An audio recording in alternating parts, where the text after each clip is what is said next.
Šiandien svarbiausios naujienos ateina iš Juodosios jūros.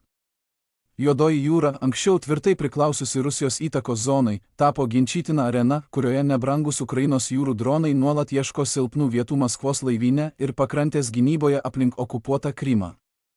Tačiau Rusija pradėjo prisitaikyti, keisdama situaciją savo naudai per tobulėjančias kontrapriemones, kurios slopina šias asimetrinės grėsmes ir atkuria tam tikrą kontrolę svarbiuose jūrų keliuose.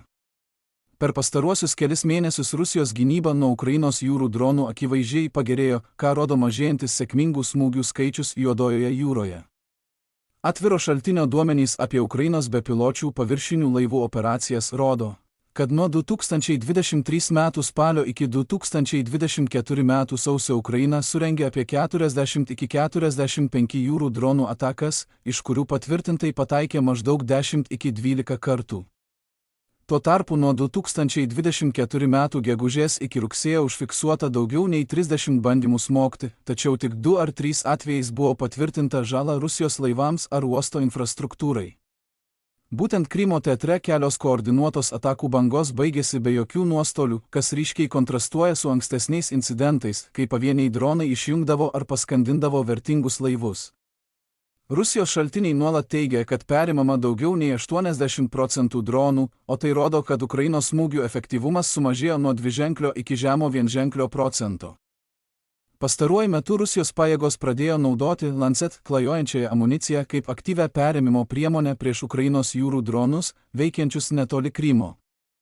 Iš pradžių sukurti smūgiams į sausumos taikinius, Lancet dabar paleidžiami iš pakrantės pozicijų arba patrulinių laivų, kai stebėjimo priemonės aptinka artėjančius bepiločius paviršinius laivus. Vadovaujantis realaus laiko taikinių duomenimis iš krante įrengtų radarų, žvalgybinių bepiločių orlaivių ir optinių jutiklių, Lancet žemų aukščių nukreipiamas į numatomą jūrų drono trajektoriją, sprogdamas tiesioginio smūgio metu arba arti taikinio. Šis metodas išnaudoja ribotą jūrų drono manevringumą ir nuspėjamus priartėjimo vektorius, būdingus vandens transporto priemonėms.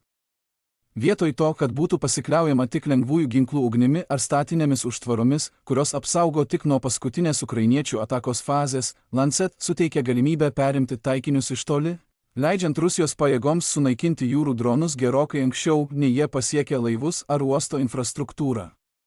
Ši taktika iš smūginio ginklo efektyviai paverčia jį mobilių, preciziškų perėmėjų platesnėme Rusijos pakrantės gynybos tinkle. Lancet perėmėjų integravimas į jau plečiamą gynybos tinklą sustiprino daugiasluoksnį Rusijos jūrinį skydą, tiesiogiai sumažindamas Ukrainos jūrų dronų atakų efektyvumą.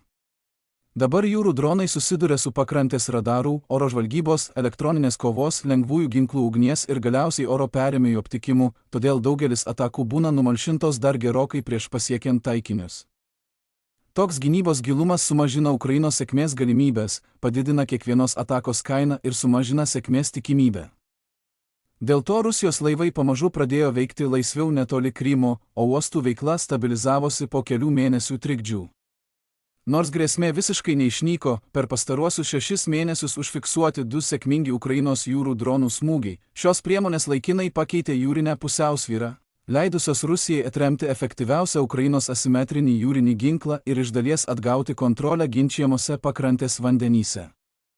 Vis dėlto šie gynybiniai laimėjimai priklauso nuo intensyvios, aukšto lygio stebėsenos, kad dronai būtų aptikti vos tik paleidžiami, ir greitų reagavimo ciklų, kuriuos sunku ir brangu palaikyti ilgą laiką. Lancet klajojančioji amunicija yra brangi, jos komponentų sunku gauti, jų kiekis ribotas, o pačios amunicijos nenumatyta nuolatiniai oro patruliavimui, todėl Rusijos pajėgos priverstos pasikliauti tik laiku aptikimu, o ne nuolatinė apsauga. Kiekvienam perėmimui reikia tikslaus nukreipimo, apmokytų operatorių ir palankių sąlygų, todėl gynybos užtvaroje neišvengiamai atsiranda spragų, o jutikliai, įgulos ir atsargų kiekiai patiria didelį krūvį. Kadangi perėmimai tampa selektyvesni ir taikomi tik didesniems grėsmėms, Ukrainos jūrų dronai išlaiko galimybės išnaudoti prisotinimą, apgaulę ar pakeistus atakos profilius. Apskritai, pastaroji Rusijos sėkmė atremiant Ukrainos jūrų dronų atakas pabrėžia, kad kontrolė jūroje dabar priklauso ne tiek nuo laivų ar raketų, kiek nuo aptikimo ir reagavimo greičio bei ekonomiškumo. Norėdama atgauti pranašumą, Ukraina tikėtina sieks prisitaikyti taip, kad ekonomiškai ir operaciškai apsunkintų Rusijos gynybą, pavyzdžiui, vykdydama prisotintas atakas, kurios priverčia naudoti neproporcingai daug perėmėjų, arba naudodama dronus, kuriuos sunkiau aptikti galutinėme atakos etape. Lygiagrečiai gali būti siekiama decentralizuoti paleidimo taškus ar smogti Rusijos aptikimo sistemoms, taip apsunkinant Rusijos stebėsenos ir reagavimo laikus. Apibendrinus, ši kova rodo, kad Juodoji jūra nebėra erdvė, kurioje pranašumas yra įgytas, o tapo tokia, kurioje jį reikia nuolat iš naujo kurti inovacijomis ir veikiant spaudimui.